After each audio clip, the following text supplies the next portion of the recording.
Hello viewers, you're welcome to another episode on Sort Out TV.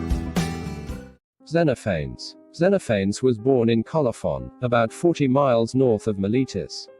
Although his exact dates are only approximate, he lived a long life and probably lived from 570 to 478 BC.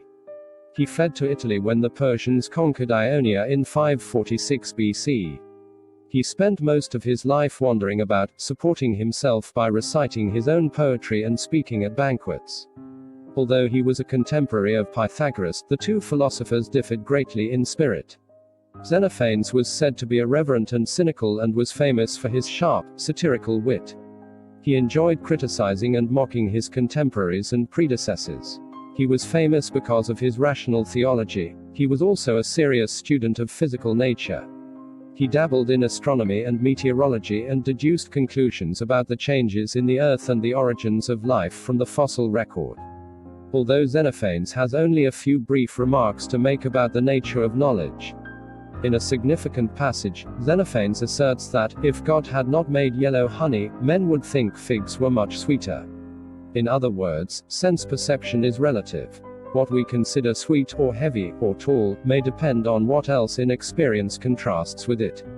This bespeaks an epistemological sophistication that was rare at the time. Xenophanes is the first to address issue of the nature of knowledge. Xenophanes' major contribution was in his philosophical theology. Previous philosophers had simply ignored the gods of popular religion, but Xenophanes subjects them to philosophical criticism. His criticisms are threefold. First, he says that his contemporaries used mythological explanations to explain events. For example, many Greeks thought the rainbow was really the radiant goddess Iris, the messenger to the other gods. However, as Xenophanes explains in his typical iconoclastic manner, she whom men call Iris also is a cloud, purple and red and yellow to behold.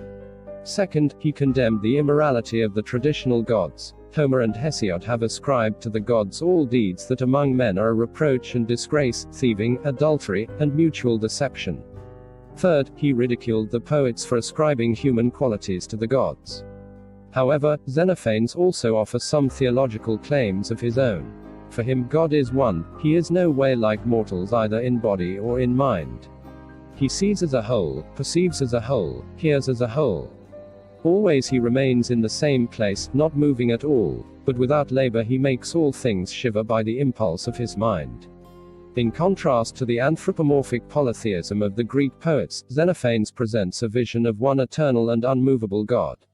For Xenophanes, reality is a God-cosmos unity. Please click the subscribe button for more.